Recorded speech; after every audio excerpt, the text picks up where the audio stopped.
Assalamualaikum warahmatullahi wabarakatuh. Bismillah, alhamdulillah, wassalatu wassalamu ala rasulillah Sayyidina wa habibina wa maulana Muhammadin wa ala alihi wa ashabihi wa dhurriyyati ajmain. Raditu billahi rabba wa bil islami dina wa bi Muhammadin nabiyya wa rasula. Rabbi zidni ilma warzuqni fahma. Amin ya rabbal alamin. Para santri rahimakumullah dimanapun Anda berada, monggo sareng-sareng pada kesempatan yang baik ini bersama-sama kita memohon kepada Allah ampunan. Kita mensyukuri segala nikmat yang telah Allah berikan kepada kita, dan kita berharap mudah-mudahan puasa kita ini oleh Allah diterima dan Allah subhanahu wa ta'ala menjadikan kita sebagai hambanya yang terampuni. Wasari'u ila maghfiratin min rabbikum wa jannatin arduhas samawati wal ardu uiddat lil muttaqin. Allah menyampaikan dalam surat Al-Imran supaya kita bersegera untuk mencari ampunan dari Allah Subhanahu wa taala. Wasari'u ila maghfirah. Wasari'u ila maghfirah. Karena mereka-mereka yang bersungguh-sungguh dalam mencari ampunan Allah, maka Allah Subhanahu wa taala akan hadiahkan kepada mereka pada posisi gelar orang yang bertakwa. Wasari'u ila maghfiratin rabbikum wa jannatin arduhas samawati wal ardu uiddat lil muttaqin. Sebagaimana puasa kita, puasa ini adalah merupakan cara Allah untuk membuat kita menjadi mudah untuk menjadi pribadi yang bertakwa. Orang bertakwa maka akan dikasih oleh Allah al-jannah. Wa jannatun arduhas samawati wal ardu uiddat lil muttaqin. Baik, mari bersama-sama kita mulai ngaji kita ini dengan membaca surah Al-Fatihah. Mudah-mudahan segala niat baik akan dikabulkan oleh Allah Subhanahu wa taala. Terhindarnya kita dari segala macam fitnah dunia, fitnah akhirat. Ihdinas siratal mustaqim, siratal anbiya wal mursalin. Allahumma ya Allah, ihdinas siratal mustaqim, siratal anbiya wal mursalin. Allahumma ihdinas siratal mustaqim, siratal anbiya wal mursalin. Wa sallimna ya Allah min jamil fitnatid dunya wa fitnatil akhirah. Ala niyatil qabul. Al-Fatihah. A'udzu billahi minasyaitonir rajim. Bismillahirrahmanirrahim. Alhamdulillahi rabbil alamin. Ar-Rahmanir Rahim, Maliki yaumiddin, Iyyaka na'budu wa iyyaka nasta'in. Ihdinas siratal mustaqim, siratal ladzina an'amta 'alaihim, ghairil maghdubi 'alaihim waladdallin. Rabbighfirli wa liwalidayya wa lil mu'minina amin. Para santri rahimakumullah, kita akan kembali melanjutkan kitab Ta'limul Muta'alim kita, yang mana pada kesempatan kemarin kita sudah membahas bahwa seyogianya kita perlu untuk menjaga niat kita ketika mencari ilmu, dan kita perlu dengan terus menerus untuk terlena dan membuat diri kita itu cenderung kepada hal-hal yang sepele, yang sebenarnya Allah SWT telah menjanjikan kepada kita hal yang luar biasa. Namun kadang-kadang manusia di perjalanan dalam hidupnya itu malah tergoda oleh sesuatu yang sepele. Apakah sesuatu yang sepele itu? Sesuatu yang sepele itu adalah ad-dunya. Karena ad-dunya itu qalil. Memang saudara-saudara sekalian, manusia itu seringkali terpleset bukan karena terpleset batu yang besar. Manusia itu seringkali terpleset oleh kerikil. Manusia itu terpleset bukan oleh selirang pisang, tapi kadang-kadang manusia itu terpleset oleh kulit pisang. Saya ulang lagi. Apa yang membuat manusia sering terpeleset? Yang membuat manusia sering terpeleset kadang-kadang adalah perkara yang sepele. Orang terpeleset jatuh seringkali karena kerikil kecil, bukan karena batu yang sangat besar. Orang terpeleset seringkali bukan karena selirang pisang atau setundun pisang. Orang terpeleset itu seringkali karena kulit pisang satu.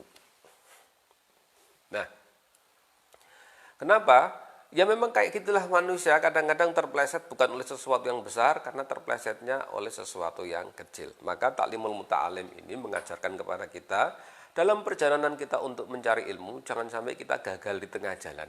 Yang gagalnya itu oleh perkara-perkara yang sepele, yaitu condongnya hati kita kepada hal-hal duniawiyah, yang sebenarnya itu adalah merupakan sesuatu yang sangat kecil. Pada kesempatan yang lain juga kita menyampaikan bahwa para pencari ilmu ini mestinya memiliki jiwa tawadhu. Hari ini kita akan melanjutkan tentang bagaimana tawadhu itu. Bismillahirrahmanirrahim. Ansyada wasmajake sapa asy-syekh al-imam al-ajal al-ustad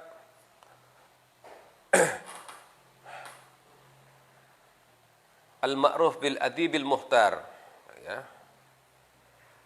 Ustadz Duruknul Islam Al-Ma'ruf bil Adib Al-Muhtar, yang terkenal dengan syi'ran nafsihi, syi'ran ing setunggal syi'ir nafsihi maring awak dhewe ne Syekh.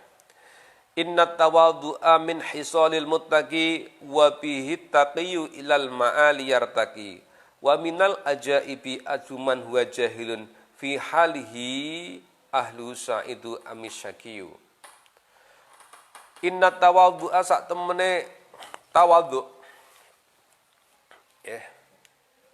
iku min hisalil muttaqi, setengah saking pira-pira sifate wong kang takwa. Wong nek ngaku tawadhu niku sifatnya adalah hatinya selalu memiliki kerendahan hati. Ini adalah ciri orang yang bertakwa. Orang bertakwa itu selalu bersifat tawadhu. Wa bilan kelawan tawadhu at-taqiyu utai wong takwa ilal ma'ali maring derajat keluhuran iku yartaki munggah sapa mengkono taki.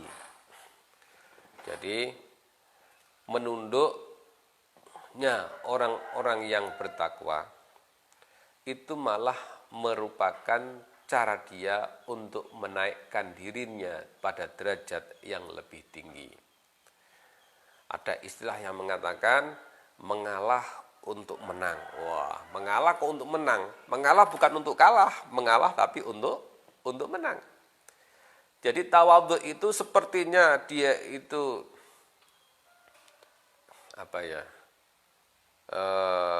tidak begitu frontal, tapi inilah cara dia untuk mendapatkan kemuliaan dan keluhuran. Wa minal ajaibi azuman huwa jahilun fi halihi ahwas sa'idu amisyaki. Wa minal ajaibi lan setengah saking pira-pira perkara kang gumunaken iku asbuman. Wa minal ajaibi lan iku setengah saking pira-pira perkara kang gumunake asbuman utawi gumune wong, huwa utawi man iku jahilun bodoh. Fi halihi ing dalam tingkai man ahwas sa'idu ana toh ndek iki wong sing bejo amsaki ana toh kiambake menika tiyang ingkang cilaka. Am kaifa yuhtamu umruhu aw ruhuhu, am kaifa iku kaya apa yuhtamu oleh den pungkasi apa umruhu umure man arruhu utawa ruhe man yaman nawa ing dalem dinane mati musyakilun aw murtakiyun, mutasafilun iku klorot aw murtakiyun utawa iku diangkat. Wal kibriya'u utawi keagungan lirabbina iku kedue pangeran wal kibriya'u utawi sifat keagungan li rabbina kedue pangeran kita iku sifatun sifat bihi kelawan rabbina mahsusatun iku kang den tertentuaken. Fatunajinab fatujannab fatujan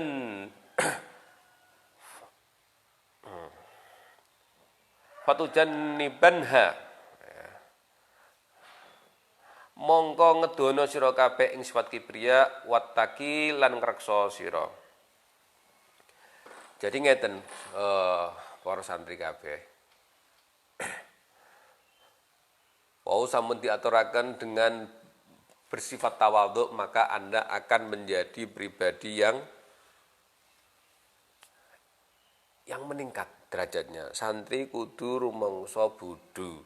Santri kudu rumangsa apa ya? Rumangsa nek dhek butuh ilmu, dhek ilmune sithik. Ing dadi masalah, lagi duwe ilmu sithik iku rumangsane wis pinter.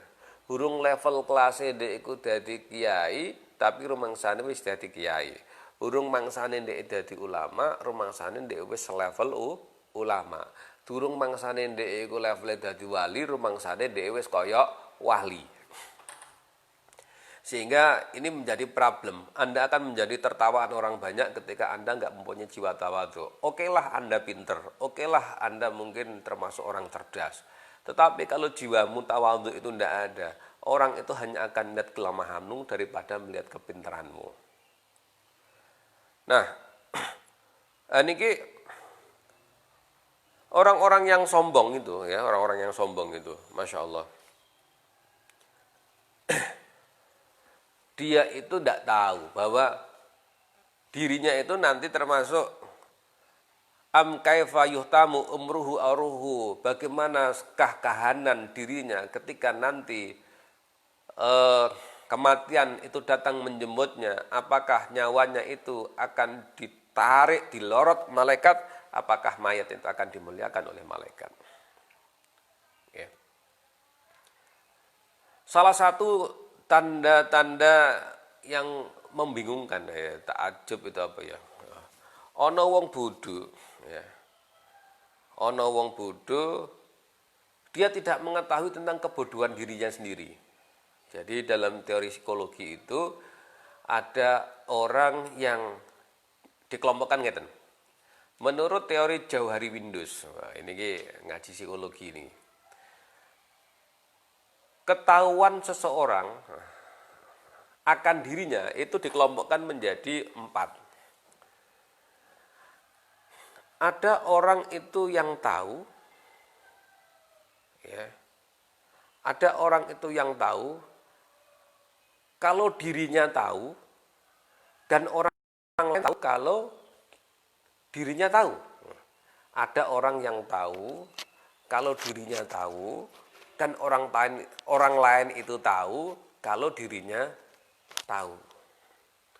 Yang kedua, ada orang yang tidak tahu kalau dirinya tahu, tetapi orang lain tahu kalau dirinya tahu. Sing nomor 3, ada orang lain yang tidak tahu, ada orang yang tidak tahu terhadap dirinya, dan orang lain pun tidak tahu terhadap dirinya. Orang lain tidak tahu terhadap, ada orang yang tidak tahu terhadap dirinya, ya, dan orang lain pun menganggap bahwa dia memang tidak tahu. Yang keempat ini, ya, ada orang yang tidak tahu kelemahan dirinya, ya. Orang tidak tahu kelemahan dirinya, dan orang lain itu pun tidak tahu kelemahan dirinya. Karena dia tidak tahu kelemahan dirinya dan orang lain tidak tahu kelemahan dirinya, maka dia tidak merasa tahu apa-apa.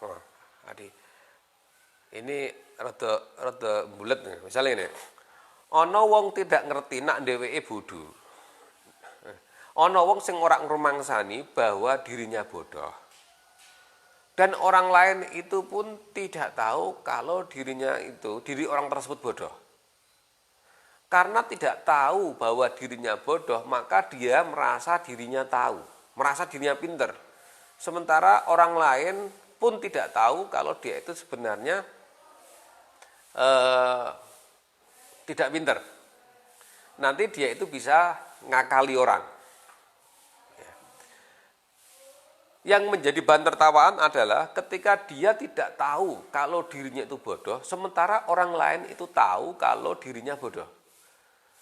Jadi dia kemana-mana, ya, seakan-akan menjadi orang pintar, padahal orang lain itu tahu kalau dirinya bodoh. Ini namanya celaka 12 ini. Rumangsane dhek kuwi pinter padahal sebenarnya bodoh.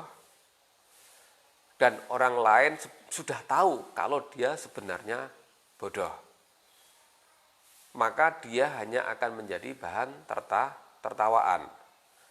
Sing bahaya bagi orang lain adalah dhek ora ngerti wong nak awake iku bodho, wong liya ya ora ngerti nak dhek kuwi mau bodho. Sementara dhek sing gak ngerti awake bodho iku rumangsa pinter terus dalile keliru, wong liya sing gak ngerti nak dhek bodho iku melu karo awake dhewe. Iki sesat dan menyesatkan namanya itu. Ya, sesat dan menyesatkan. Jadi dolimun madlumun, ya. Jadi sesat dan disesatkan. Jadi repot ngoten niku. Nah, jangan sampai kita itu mempunyai jiwa sombong. Ingat, kemarin sudah kita sampaikan al-kibriya. Wong sombong niku hanya akan membuat dirinya celaka. Sombong itu hanya akan membuat dirinya celaka. Kenapa? Karena al-kibriya, sifat keagungan itu hanya milik Allah Subhanahu wa taala semata. Wong liya, makhluk iku gak duwe sifat sombong. Mahsusoh. Jadi sifat sombong itu mahsusoh, sifatun mahsusoh, sifat yang tertentu pada diri Allah Subhanahu wa taala. Kala ngendika sapa Abu Hanifah rahimallahu taala li ashabi, adimu padha mulyakna sira kabeh ama ikum ing pira-pira serban ira, wasiulan padha jembarna sira kabeh akmamakum ing pira-pira lengan klambimu. Wa inna maqala angin pestine ngendika sapa Imam Abu Hanifah, dalika ing mengkono-mengkono tingkah li alla yastahifa iku supaya ora dadi ina bil ilmi apa ilmu wa ahlihi lan ahline ilmu. Salah satu bagian cara memuliakan ilmu adalah dari cara kita berpakaian. Ya. Kalau tadi Imam Abu Hanifah mengatakan, wahai para pelajar, wahai para ahli ilmu, kalau Anda memakai sorban, maka panjangkanlah sorbanmu. Kalau Anda itu memakai baju, maka lebarkanlah lengan bajumu. Itu wujud dari wujud dari bagaimana membawa marwah seorang ahli ilmu. Kalau kita bawa ke konteks kekinian, para santri, penampilan Anda itu juga bagian dari memuliakan ilmu. Misal, cara Anda nggawa peci misalnya, santri kudu seneng nggawa peci, karena peci itu bagian dari memuliakan ilmu. Karena menutup rambut ya itu mempunyai keutamaan ya. Kalau santri mempunyai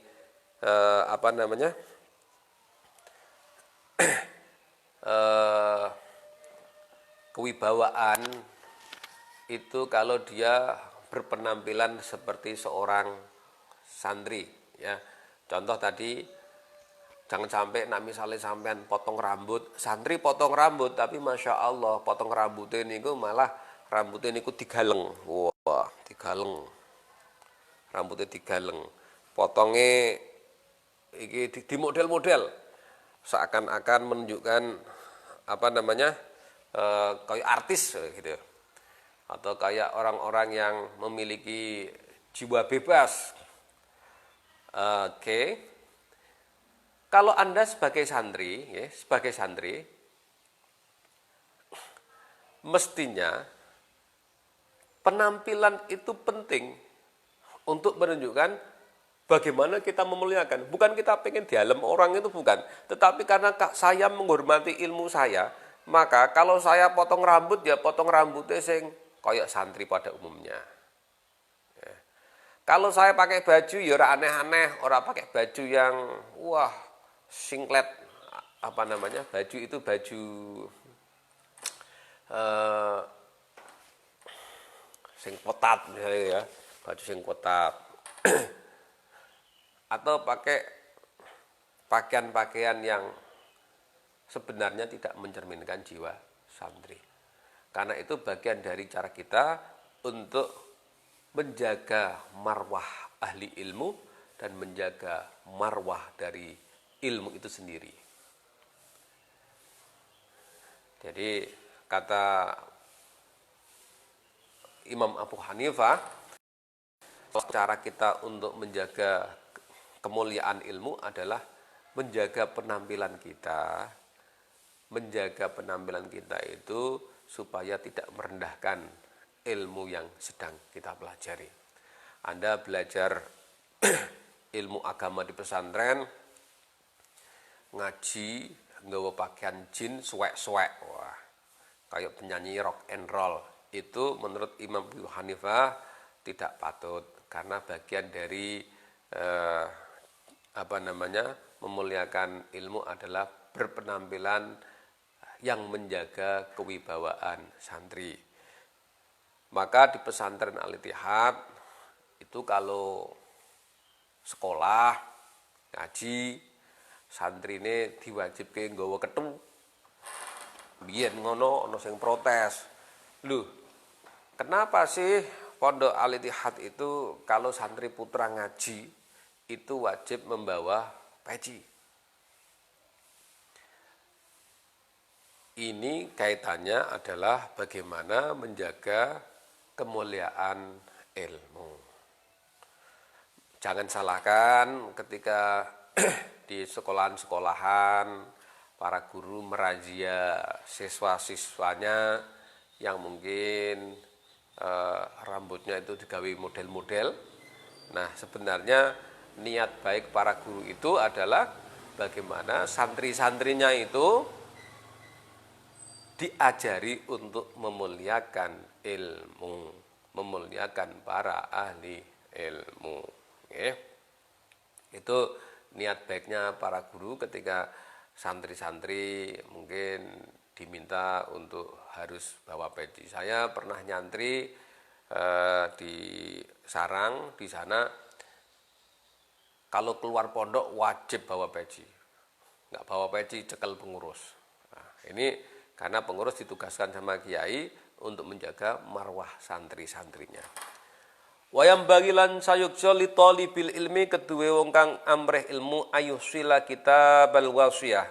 Ing to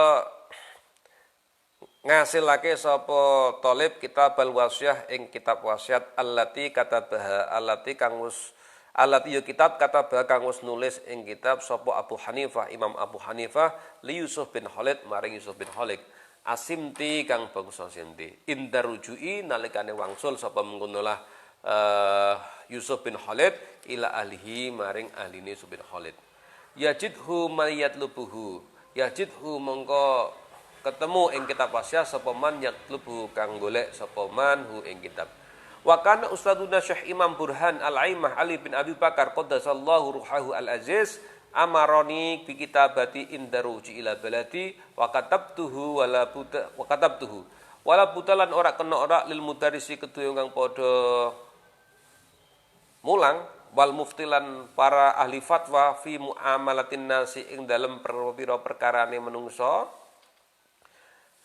minhu saking mengkonlah kitab. Bismillahirrahmanirrahim. Kita masuk ke bab baru. Faslun fi ikhtiaril ilmi wal ustadi wasyariki wassabati alaihi. Faslun utawi iki ku ana fasal fi ikhtiaril ilmi ing dalem mertelaake milih ngilmu wal ustadi lan milih guru wasyariki lan milih kanca, wasabati lan netepi alaihi ing atase ilmu. Pasal yang ini penting bagi kita, yaitu pasal tentang bagaimana kita berikhtiar, kita memilih ilmu yang kita pelajari, memilih guru, memilih teman, dan bagaimana kita bisa terus-menerus untuk bisa istiqomah dalam keilmuan kita. Yang bagi sayukjo li talibil ilmi kedue para santri, li talibil ilmi kedue wong padha amrih ilmu. Ayah taro yen to milih sapa mungkon la talib mingkuli ilmin maring saking saben-saben ilmu asanahu ing luwih bagus-baguse ilmu.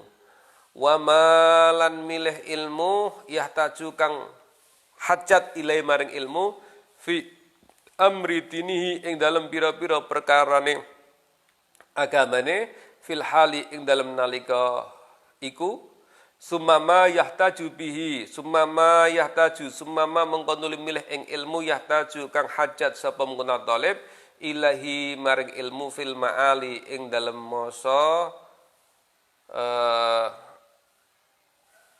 masa yang akan datang.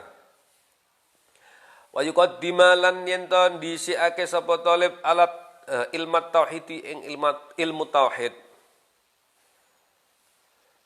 Jadi ini penting bagi kita, manakah yang perlu kita ajarkan kepada para santri ya. Ini besok kalau kamu menjadi orang tua ya. Menjadi orang tua mau mengajari anak ilmu apa yang perlu diajarkan kepada anak-anakmu nanti di awal. Yang pertama, ajarilah mereka ilmu-ilmu agama yang terkait dengan perkara-perkara ilmu halnya. Jadi ajarkan mereka tentang tata cara membaca Al-Quran. Ajarkan mereka dulu tata cara sholat. Jadi ilmu hal itu kan ilmu yang akan segera menjadi kewajibannya. Ya, ajarkan mereka tata cara sholat. Ajarkan mereka tata cara nanti tata cara haji nanti agak belakangan. Yang penting tata cara toharoh dulu. Kita butuh toharoh, tata cara bersuci. Ya. Nah, kowe di anak cilik isih balita umur 5 tahun diajari piye carane pipis yang betul, piye carane cebok yang betul ya. Diajari cara bersuci. Setelah itu diajari tentang cara dia berwudu. Kemudian diajari cara dia bersuci dengan yang lain ya. Jadi jenjang mempelajari ilmu itu dimulai dari ilmu hal dulu. Ya. Nah, cah TK kok diajari bimbingan ibadah haji niku nggih mboten pas. Ya. Cah TK diajari ilmu zakat iku nggih mboten pas. Maka diajarilah yahtaju ilaihi fi amri dinihi fil hal.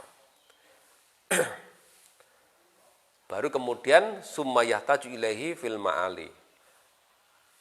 Yang paling penting pertama kali adalah mengajari anak tentang tauhid. Para santri belajar tentang tauhid. Karena kesalahan-kesalahan yang terjadi di sekolah-sekolah TK adalah cara menyampaikan tauhid yang mungkin belum pas. Suatu saat ketika anak saya masih kecil, saya gendong di depan saya ajak ngobrol di depan rumah, umurnya kira-kira baru 4 tahun. Waktu itu tiba-tiba hujan deras. Ketika hujan deras, kalimat yang muncul darinya adalah, "Bah, kasihan Allah ya." Loh kok kasihan Allah kenapa, Dik? Kasihan Allah ya. Allah kehujanan. Loh kok iso? Kata bu guru, Allah itu ada di atas di langit. Nah sekarang sedang hujan, berarti sekarang Allah sedang kehujanan. Nah ini anak kelas TK itu, anak TK itu memahami tauhidnya itu menurut persepsinya dia. Kalau persepsi ini terus-menerus tidak ada yang membetulkan, ini nggak jadi masalah. Bahwa Gusti Allah itu ning dhuwur rumah. Nah, memang kita selalu mengatakan Allah yang di atas. Yang dimaksud Allah yang di atas itu adalah Allah lah yang di atas segala nasib kita. Allah lah yang di atas segala keputusan yang kita buat. Ya. Persepsi anak-anak kecil, ya Gusti Allah itu dianggap ning dhuwur loteng, ning dhuwur rumah gitu ya. Ini keliru ini. Makanya yang pertama kali yang wajib kita pelajari adalah bagaimana mempelajari ilmu tauhid. Kita bersyukur pada Allah Subhanahu wa taala bahwa orang tua kita itu sudah beriman kepada Allah sejak sebelum kita lahir. Sehingga ketika kita lahir sudah dalam posisi anak orang Islam. Ya, kita lahir sudah menjadi anak orang Islam. Nah, kadang-kadang kita itu kemudian tidak mau mencari dalil-dalil yang menguatkan keimanan kita. Pokoknya taklid, mbahku Islam ya aku Islam. Menurut pengendikane ulama menika, wa ya'rifallahi ta'ala utawi ngertenine thalib Allah taala bidalili kudu kelawan ngalap dalil. Fa inna imanal muqallidi mongko sak temene imane wong kang taklid wa ing kana sahihan lan senajan ana apa iman sahihan iku sah indana munggu ingsun laki yakunu asiman bitarkil istiqdal lakin yakunu asiman tetapi ne ana sapa muqallid asiman iku wong kang dosa bitarkil istidlali kelawan sebab ninggal ngalap dalil. Jadi meskipun itu benar bahwa pendapat kita itu benar, tetapi kalau nggak mau ngalap dalil, kata ulama kita itu, ini termasuk hal yang kurang tepat dan dianggap selama Anda punya kesempatan untuk mencari dalil, kenapa tidak mencari dalil tentang itu, maka taklid kita yang buta seperti itu dianggap berdosa. Wayah tarolan yen to milih sapa talib al-atiqa nggih ing ilmu kuno dunal muhdasati aja milih ilmu kang anyar. Jadi tauhid nggih kula wangsul walih bahas masalah tauhid. Tauhid niku penting. Kunci dari segala kemuliaan kehidupan itu dimulai dari kebenaran tauhid. Maka para santri harus betul-betul memahami tauhid dengan benar, memahami asyhadu alla ilaha illallah wa asyhadu anna muhammadar rasulullah dengan benar, memahami lafaz la ilaha illallah dengan benar. Kalau itu kita bisa merespon dengan baik dan mempunyai dalil dengan baik, kita terbimbing oleh guru-guru kita, maka ini akan menjadikan hidup kita semakin konsisten. Lihatlah perjalanan Nabiullah Ibrahim alaihi salatu wassalam. Beliau sebelum menjadi nabi itu mencari sebuah melakukan perjalanan panjang untuk mencari Tuhan. Perjalanan dia mulai Nabi Ibrahim melihat matahari. Nabi Ibrahim sempat berpikir bahwa kehidupan di dunia ini itu semuanya membutuhkan sinar matahari. Dan dianggaplah waktu itu matahari itu Tuhan. Dikiranya Tuhan, pangeran. Ternyata pada suatu masa matahari itu harus tenggelam, nggak kelihatan. Pada suatu masa matahari itu tertutup mendung. Akhirnya Nabi Ibrahim berkesimpulan, mana mungkin Tuhan itu kok hilang muncul. Pas aku butuh nak gak ono piye. Kalau siang aku bisa memohon, kalau malam memohon piye? Maka matahari tereliminasi untuk dikatakan sebagai Tuhan. Mencarilah kemudian Nabi Ibrahim melihat rembulan yang sangat indah di purnama. Wah, ini ya Tuhan menyejukkan, kalau matahari dilihat itu kan mripate pedes. Nah, rembulan itu kan penak, purnama dilihat itu kan enak. Sampai suatu masa rembulan ini juga bentuknya berubah. Loh kok menjadi bentuk sapit, loh kok hilang, loh kok peteng. Maka ini tidak lagi dianggap sebagai Tuhan. Nah, penting bagi kita untuk belajar ilmu tauhid, kita tidak perlu memulai dari nol. Karena zamannya Nabi Ibrahim itu kan memang pada masa kegelapan begitu ya, tidak ada yang mendakwai tentang ilmu agama.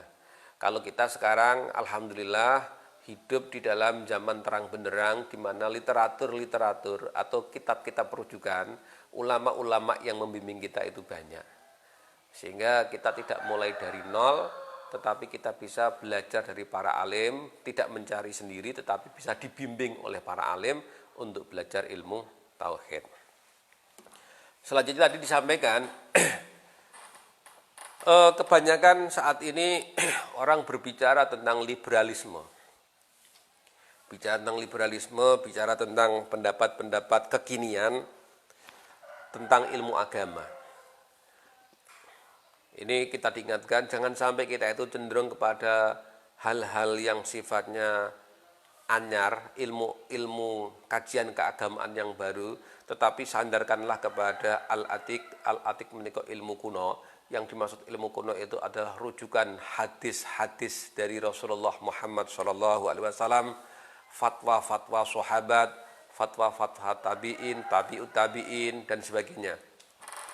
Jangan sampai kita cenderung mengambil pendapat-pendapat terbaru, di mana pendapat baru itu kalau bertentangan dengan kaidah-kaidah hadis Rasulullah, jelas kita akan tolak. Karena sekarang ini banyak sekali muncul kajian-kajian yang merasa ingin melakukan pembaharuan, tetapi pembaharuan itu kadang-kadang kebablasan.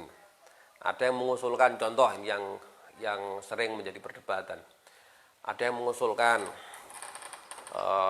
bahwa ibadah haji saat ini sudah menjadi sesuatu yang berat dilaksanakan kalau dilaksanakan dalam masa setahun sekali. Sehingga masa tunggu orang pergi haji itu mencapai 27 tahun di Indonesia. Kalau di Malaysia sudah sampai 35 tahun. Kalau Anda daftar haji saat ini umurmu 12 tahun, maka Anda kesempatan untuk bisa berangkat haji ditambah 30. Berarti 12 tambah 30 42 tahun. Di Malaysia, di Indonesia sekitar 27 tahun.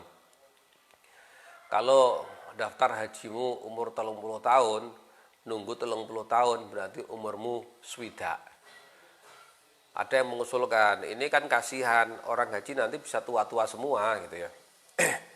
Sehingga diusulkan haji itu dibuat setahun lebih dari sekali.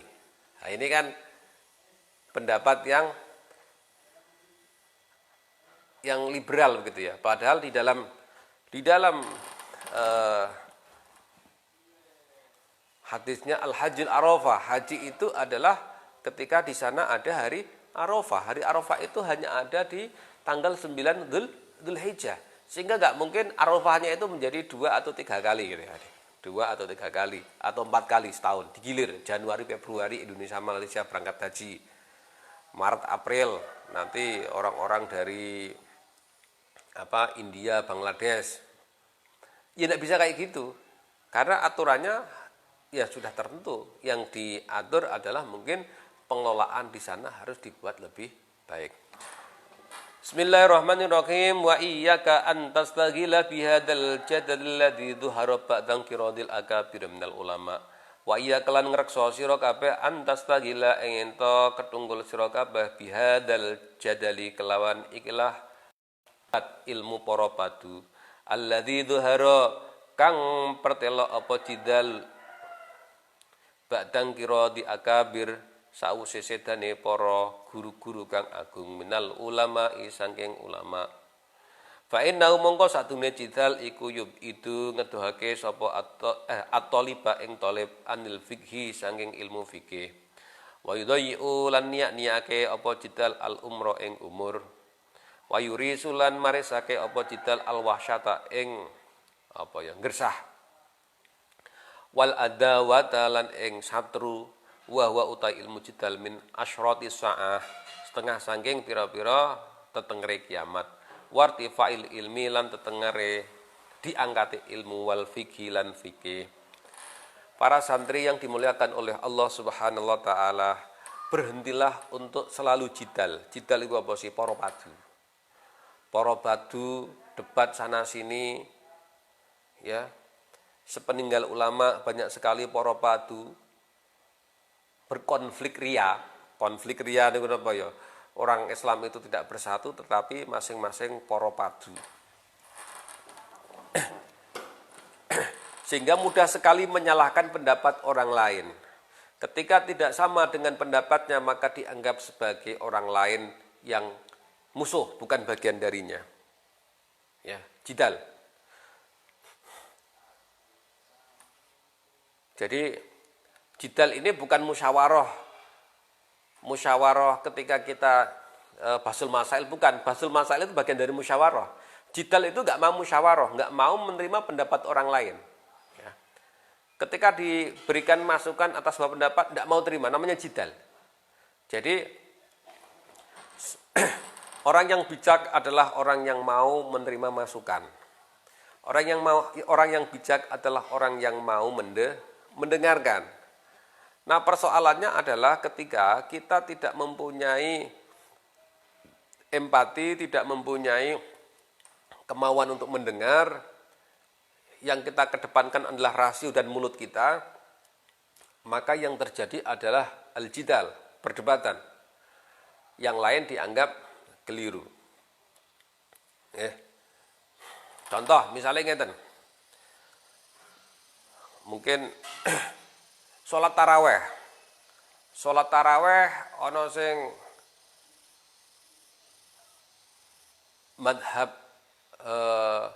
mengambil sholatnya itu adalah 20 rakaat. Ada yang mengerjakan 8 rakaat.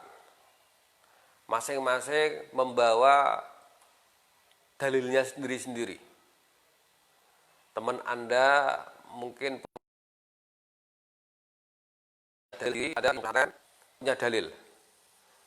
Kemudian masing-masing saling menyalahkan. Tidak mau duduk bersama, janjane kepriye toh?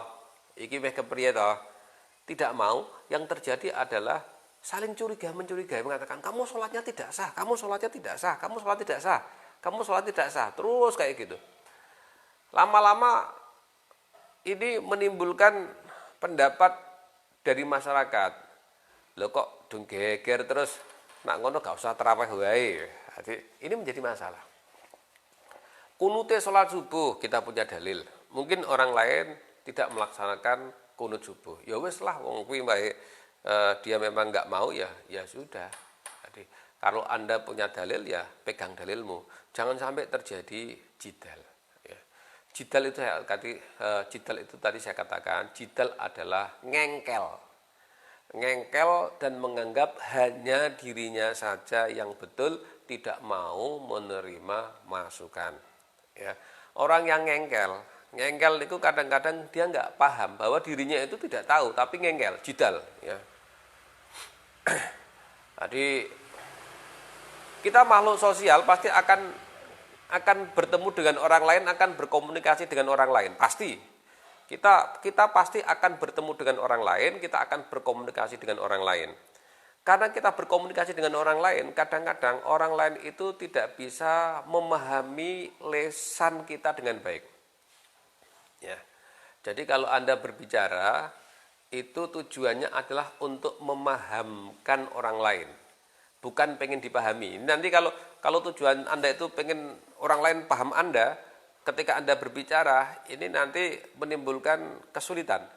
Tetapi ketika Anda berbicara itu adalah untuk memahamkan orang lain. Termasuk mangke nak jenengan dadi guru. Nak jenengan dadi guru itu tujuannya menerangkan, ya. Tujuan kita menerangkan ilmu adalah membuat murid-murid kita paham tentang hal-hal yang kita terangkan. Bukan berpikir murid-murid wajib paham apa yang tak sampaikan. Ketika cara berpikirnya ini berbeda, maka hasilnya akan berbeda. Kalau Anda berpikirnya adalah aku arep berbicara sing tujuanku mahamake bocah-bocah iku mau, maka cara berbicara kita harus disesuaikan dengan kemampuan dari dari anak-anak yang mendengarkan kita tadi. Ya. Contoh ngeten.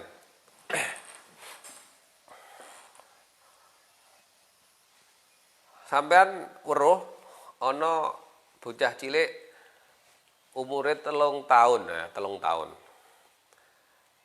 Bareng melayu ndek nendang gelas. Nendang gelas, gelasnya pecah. Terus kiambake niku diomongi kalih tiyang ingkang luwih gedhe. Ojo pecicilan wae, ojo pecicilan. Ojo pecicilan. Nah, bocah sing umur 3 tahun niku mesti gak ngerti pecicilan ku apa. Ya. Dino iki ndeke mecake gelas. Sing dimaksud pecicilan dalam pikiran dia adalah mecake gelas. Sesuk ndeke melayu-melayu neh mecake piring. Wong mau ngomong meneh, ojo pecicilan, gitu. Bocah iku bingung, aku gelas, kok iki pecicilan iku piring. Pecicilan ku artinya apa sih? Bocah iku bingung, gak bisa menangkap apa nggih? Gak bisa menangkap nasihat. Dikiranya pecicilan itu adalah pecah gelas. Dikira pecicilan itu pecah piring. Padahal tujuan dari orang yang pengen ngomong tadi adalah nak melaku hati-hati. Tetapi si anak menangkapnya, si anak kecil menangkapnya, ojo pecicilan niku adalah memecahkan gelas. Ojo pecicilan itu maksudnya adalah memecahkan piring. Nah, sehingga ketika Anda berbicara, tujuannya adalah bagaimana lawan bicara kita itu paham dengan apa yang kita bicarakan. Disesuaikan dengan knowledge-nya, disesuaikan dengan pengetahuannya. Nah, ketika yang bertingkah memecahkan gelas itu anak masih umur 3 atau 4 tahun, maka kalimat kita adalah mungkin kalau berjalan, lihat kanan kiri, jangan nabrak-nabrak. Apakah di depan itu apa gelas, apakah di depan itu apakah piring, gitu. Apakah yang di depan itu meja atau vas bunga, kalimatnya sama. Jangan berjalan yang tergesa, jangan berjalan pelan-pelan saja. Jangan nabrak-nabrak, gitu. Berjalannya yang pelan-pelan. Nek omongin muni ojo kesusu niku napa?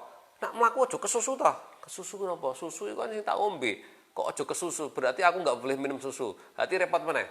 Tetapi kalimatnya adalah menawi melampah kalau jalan sing alon-alon wae. Ini lebih bermanfaat dan efektif daripada mengatakan siji ojo pecicilan. Nomor loro lebih efektif daripada ojo kesusu. Ya. Tetapi mlaku alon-alon wae. Jalannya pelan-pelan saja, Mas. Nah, ini lebih ada manfaatnya daripada kita bilang pecicilan, gitu ya. Nah, tadi kita terkait dengan jidal ya. Jidal itu seringkali membuat orang itu bermusuhan. Neng-nengan, mergo jidal. Salamatul insan fi hifdzil lisan. Selamatnya menungso adalah bagaimana cara dia merawat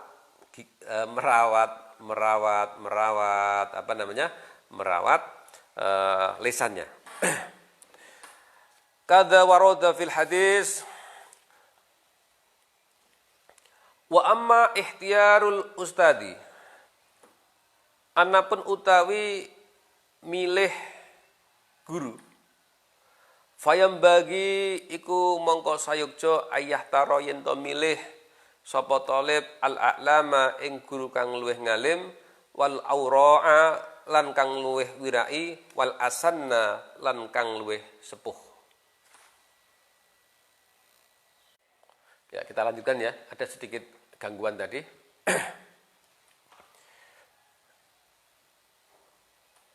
Wa amma ikhtiyarul ustadi fayam bagi ayah taro al alam. Ini kita membahas bagaimana memilih guru. Karena begitu Anda sudah memilih guru, tiba-tiba Anda melorot sangka pengajiannya, itu juga nggak bagus. Jadi sebelum Anda ikut ngaji, sebelum Anda ikut bergabung dengan sang guru, ada baiknya kita itu melakukan kajian terlebih dahulu. Wa amma ikhtiyarul ustadi lan anapun utawi milih guru, fayam bagi iku sayukjo ayah taro apa yen to milih sapa talib al a'lama ing guru kang luweh ngalim, wal aura alan luweh wirai, wal asana lan kang luweh sepuh.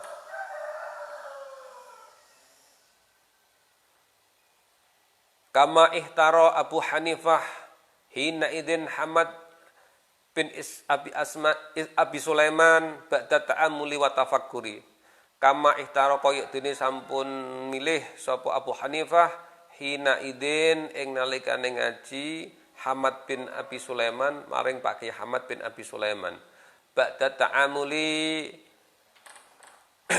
sause angen-angen sapa mengkonolah Imam Abu Hanifah wa tafakkuri lan tafakur.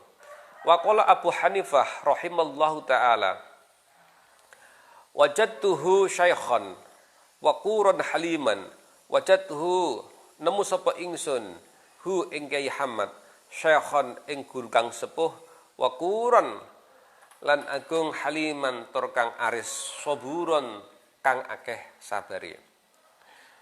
Wa qala Hanifah tabbuta inda Hamad bin Sulaiman wa qala sami'tu hakiman min hukama'i Samarqadi.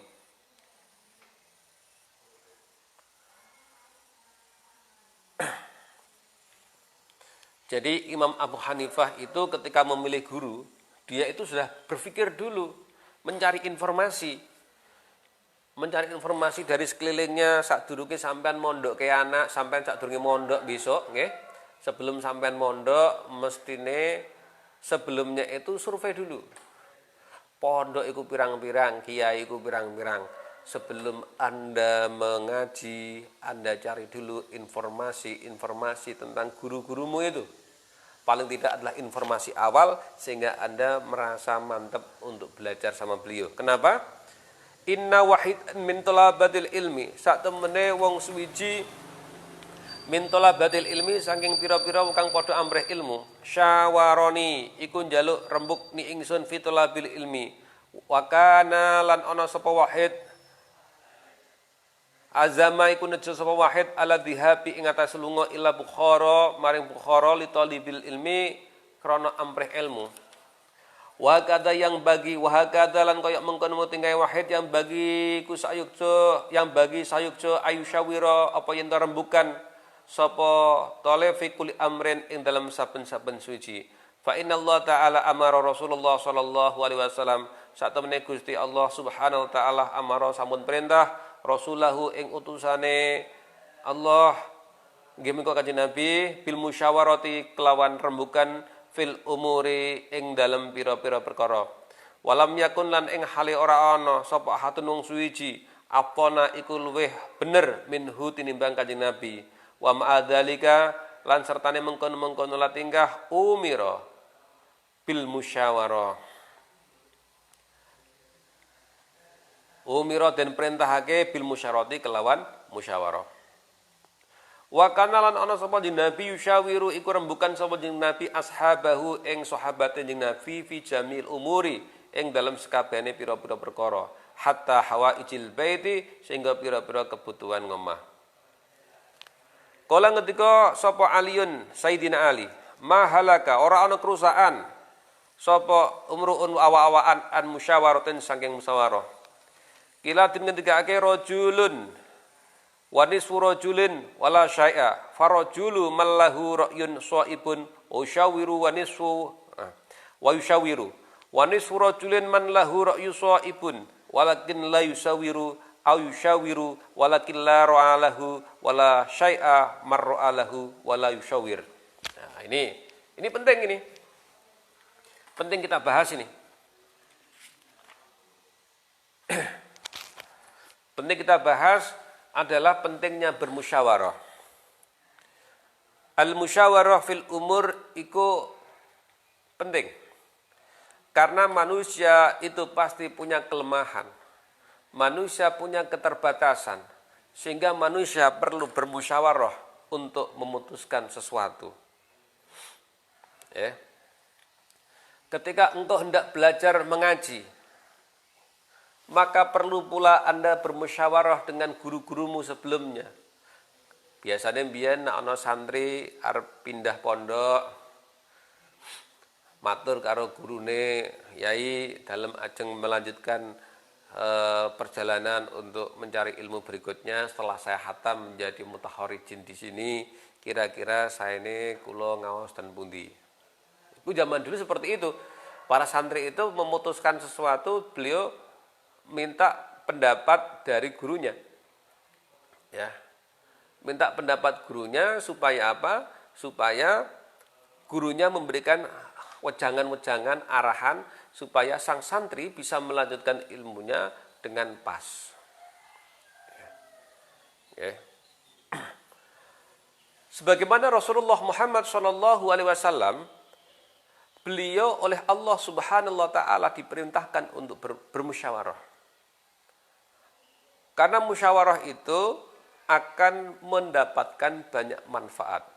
Wasyawirhum fil amri fa idza azamta fatawakkal 'alallah.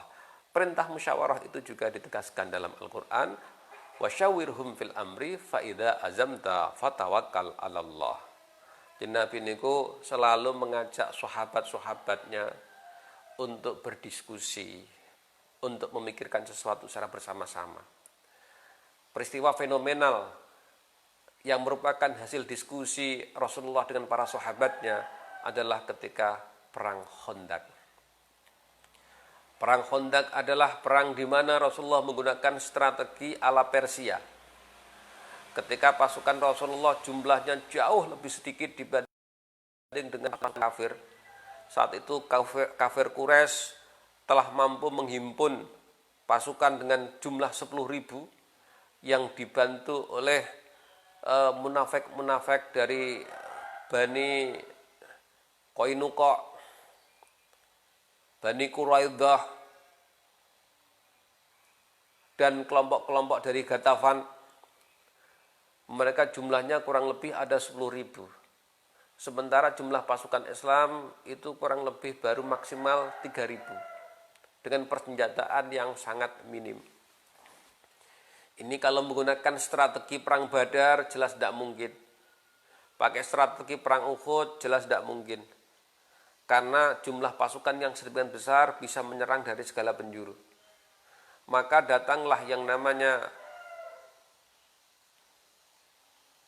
Salman Al-Farisi, yang waktu itu Rasulullah Muhammad SAW sedang membicarakan bagaimanakah strategi yang paling dianggap tepat untuk menghadapi peperangan ini. Rasulullah kemudian menyampaikan kepada para sahabatnya, adakah di antara engkau semuanya yang memiliki sebuah usulan untuk kita laksanakan sebagai strategi perang? Maka Salman mengangkat jarinya dan dia matur. Setelah mengaturkan salam dan memperkenalkan dirinya kepada sahabat yang lain, Salman mengatakan, "Ya Rasulullah, jika engkau izinkan, ingin rasanya hamba kaula menika memberikan usulan sebuah strategi di mana strategi ini sangat kuat untuk bertahan.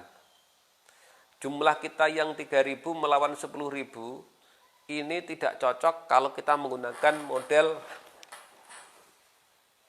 front langsung terbuka 1 lawan 10.000. Nah, 3.000 lawan 10.000. Persenjataan mereka lebih kuat, kereta kudanya mereka lebih kuat, ya. Maka jalan yang bisa kita usulkan adalah kuat-kuatan dalam strategi bertahan. Ini kebetulan cuaca dingin, orang perang itu pasti akan membutuhkan logistik, bahan makanan, obat-obatan, dan yang lain.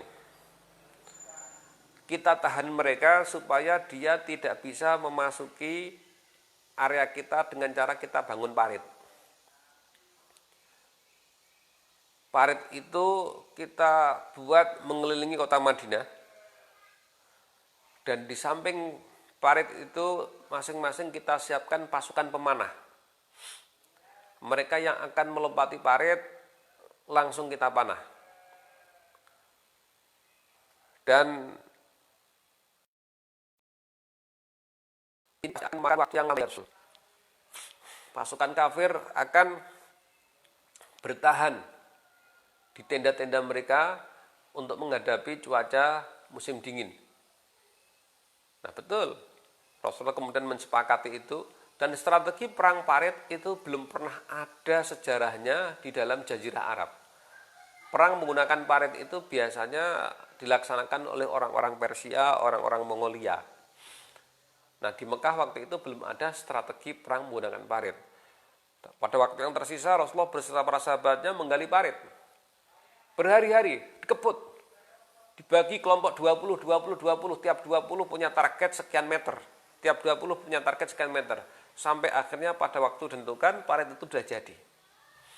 Nah, strategi ini cukup efektif untuk menghambat pasukan-pasukan kafir ketika memasuki Madinah. Sampai akhirnya Allah mendatangkan bantuan yang berupa badai, tenda-tenda kaum kafir yang mengepung Madinah, semuanya tendanya terbawa oleh angin yang sangat dahsyat. Logistik mereka, makanan mereka, semuanya hancur kena hujan. Nah, mereka akhirnya tidak bisa bertahan untuk mengepung Rasul, dan mereka akhirnya pulang ke daerah masing-masing dengan membawa penyakit flu, penyakit batuk, dan penyakit yang lain. Karena mereka tidak bisa bertahan di tengah padang pasir, tidak ada iup-iupan, hanya mengandalkan tenda, sementara tenda-tenda mereka tersapu oleh angin. Saudara-saudara sekalian, Imam Ali menyampaikan mahalaka mru'un an musyawarah, ya. Ora ana kerusakan bagine awak-awakan sing gelem musyawarah. Kira dipun ketinggaken rajulun utawi wong lanang ijen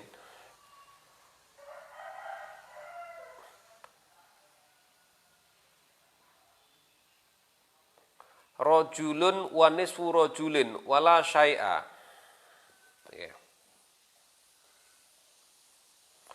Wa nisfu iku ana wong kang sempurna lan ana ingkang setengah. Rajulun wa nisfu rajulin. Seorang laki-laki itu bisa dikatakan sebagai laki-laki yang sempurna. Kadang-kadang dia itu meskipun satu orang itu nisfu rajul. Rajulun utawi wong lanang menungso, wong lanang ijen, ya. Wa nisfu rajulin iku ana ingkang sempurna. Rajulun lan wong lanang ijen iku ana ingkang sempurna. Wa nisfu rajulin lan ana sing setengah rajul. Wala syai'a lan ana kang ora apa-apa. Jadi gini. Rajulun wa nisfu rajulin wala syai'a. Seorang laki-laki, ya. Seorang laki-laki bisa jadi adalah dia merupakan seorang laki-laki yang sempurna, atau seorang pribadi yang setengah, atau bahkan mungkin tidak punya makna apa-apa. Ana wong menungso, ya. Bisa jadi dia bisa dianggap sebagai satu manusia, bisa jadi dia dianggap sebagai setengah manusia, bisa jadi dia tidak dianggap sebagai apa-apa. Contohnya tadi, misalnya sehat lan waras, pikirannya dianggap sebagai sebuah kesempurnaan, ya. Ana wong lanang, awake sehat, otake cerdas, itu dianggap sebagai satu orang laki-laki. Ana wong lanang, Otake cerdas tapi awake lara. Ya. Otake cerdas tapi awake lara. Iku dianggap sebagai setengah laki-laki, setengah menungso. Sing nomor telu, wis ora cerdas, loro-loronan. Jadi ini dianggap mungkin seperempat menungso. Ana wong sing ora cerdas belas, maksudnya idiot, nyun sewu, dia tidak bisa berpikir apa-apa dan dia juga tidak punya tenaga apa-apa. Nah ini untuk peperangan kan tidak ada manfaatnya. Wis ora cerdas, awake lara. Wis ra iso mangkat perang, ra iso ngei ide. Ini kan menjadi sesuatu yang apa namanya? Fala syai'a. Ya wala syai'a. Misale ana menungso niku ana sing rajul, wanisfu rajul wala syai'a. Farajulu mongko utawi farajuluman mongko utawi wong kang sempurna lahu iku tetep keduwe man ra'yun apa pinemu shaibun kang bener. Kata Imam Ali, yang dimaksud rajul itu adalah orang-orang yang shaib wa yushawiru dan dia mau bermusyawarah. Ini berarti rajul yang utuh, rajul sempurna. Jadi dia itu pinter dan mau terbuka hatinya untuk membuka dialog, mau bermusyawarah. Wanis rajul dikatakan sebagai setengah laki-laki, man lahu ra'yu shaibun, seseorang yang mempunyai pemahaman yang benar, walakin la yushawiru, tetapi dia tidak mau bermusyawarah. Atau au yushawiru, utawa gelem musyawarah, walakin la ra'ya, tetapi ora ana pinemu lahu kedue rajul. Dia itu pinter tapi nggak mau bermusyawarah, atau wong bodoh tapi masih gelem musyawarah, maka dia mendapatkan separuh.